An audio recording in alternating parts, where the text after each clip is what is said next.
बर्तन धोने की तेज आवाज से मैं जाग जाती हूँ और अगले पल ही समझने में देर नहीं लगती कि किरण आ चुकी है और अपना काम बखूबी कर रही है। वैसे तो किरण जो हमारी काम वाली है, उसके आने के पहले मैं जाकर गेट वगैरह खोल देती थी और अपनी एक्सरसाइज वगैरह करने में लग जाती थी। लेकिन आजकल बेटी की समर हॉलीडे स्टार्ट हो जाने से मेरी एक्सरसाइज की भी मानो हॉलीडे हो गई हो। गेट खोलकर वापस बिस्तर पकड़ लेती हूँ और उसके काम करने तक एक और झपकी मार ही लेती हूँ। उसके जाने के बाद रिग्रेट होता है कि अरे यार टाइम वेस्ट कर दिया। सोनी में एक्सरसाइज आज फिर मिस हो गई, पर अगले दिन फिर वही रूटीन। पता नहीं क्या हो गया है इस शरीर को, आलस ने तो शरीर में घर ही बनाकर रखा है। ऐसी गर्मी में तो जैसे तैसे खाना बनाना, खाना नहाना धोना ही हो पाता है। मजाल क्या कि कोई भी एक्स्ट्रा काम हो पाए।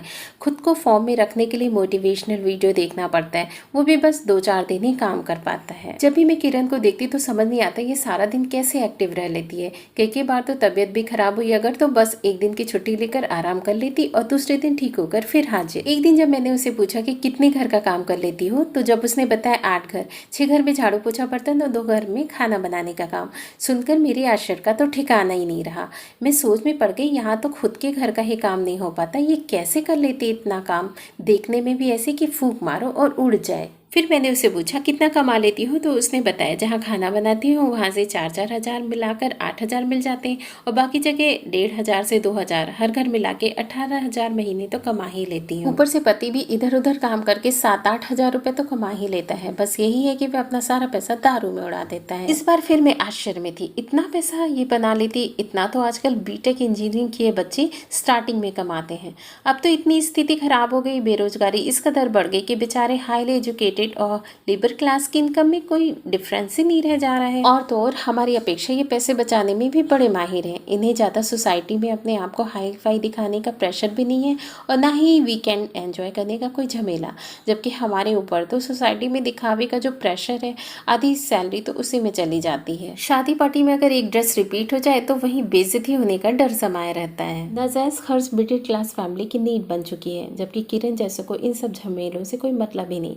मैं यही सब सोच विचार में पड़ी थी कि किरण की आवाज़ से मैं चौंक गई। भाभी जाती हूँ, दरवाज़ा बंद कर लो। अच्छा कहकर मैं उठकर दरवाज़ा बंद कर लेती हूँ। उसी समय मेरी बहन का फ़ोन आ गया। उससे हालचाल लेने के बाद मैंने उससे यही टॉपिक छेड़ दिया, तो उसने बताया उसकी मेड भी 13-14 हज़ार महीना कमा ही लेती है। अब तो मुझे काटो तो खून नहीं। मुझे तो अब अपने यहाँ पर ही शर्म आने लगी। बताओ भला इतना पढ़ लिख कर भी आज खुद की एक पैसे की कमाई नहीं। ऐसा कुछ भी नहीं जिसे बड़े गर्व से कह सकूं कि ये मैंने बनाया है। अगर मैं मेड को हटाकर सारा काम खुद करके मेड को देने वाले पैसे बचा लूं तो वो भी मेरे से होने वाला नहीं, क्योंकि कंफर्ट जोन में रहने की इतनी ज़्यादा लत जो लग चुकी है। अगले पल ही मैंने सोचा अब अपने आप को कोसने से क्या फ़ायदा, आज से ही अपने आप में सुधार लाने की कोशिश करती हूँ। अगले दिन मैं 5 बजे उठ गई। मेडिटेशन एक्सरसाइज वगैरह करके आधा घंटा मैंने अपनी पसंदीदा बुक भी पढ़ लिया। चाय वगैरह पी ली, पर किरण नहीं आई। मैंने फ़ोन किया तो पता लगा कि बीमार है। मैंने सोचा लो परीक्षा की घड़ी आ गई। अगले 4 दिन तक किरण नहीं आई और 4 दिन तक मेरी जो हालत हुई ना, ऐसा लग रहा था कि अगर 2 दिन और काम करना पड़ा तो मैं बेड रेस्ट पर चली जाऊंगी।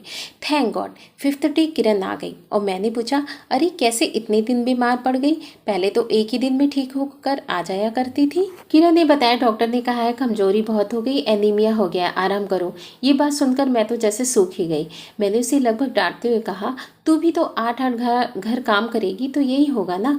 देखा किरण, ज़्यादा लालच ठीक नहीं होता है, अब तू अपने शरीर का ध्यान रख। उसने बोला भाभी मुझे शौक थोड़ी ही है मैं सारा दिन खटूं, लेकिन बच्चों का भविष्य जो बनाना है, मैं अपने पति के भरोसे रही तो कुछ भी ना कर पाऊंगी।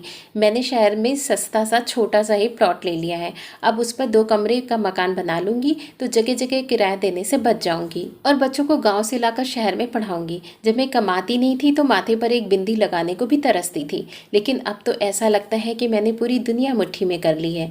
अब मैं किसी पर निर्भर नहीं हूँ और अपने सारे निर्णय मैं खुद लेने में सक्षम हूँ। बस उसकी यही बात मेरे अंदर घर कर गई। मैं तो अपना कंपैरिजन उसके साथ करने लगी कि कितनी आत्मविश्वास से भरी है वो, और एक मैं हूँ अपनी कमाई के नाम पे हाथ में तो बस 0 है। मैं तो एक बिंदी का पत्ता तक से नहीं खरीद सकती। बस उसी दिन से मैंने डिसाइड किया अब बस कुछ भी हो मैं अपनी इंडिविजुअल पर्सनालिटी डेवलप करूंगी और सोसाइटी में अपनी खुद की पहचान बनाऊंगी। तब से लेकर आज तक मैं कभी भी डीमोटिवेट नहीं हुई, क्योंकि किरण की इस बात ने मुझे ज़िंदगी भर के लिए मोटिवेट जो कर दिया था।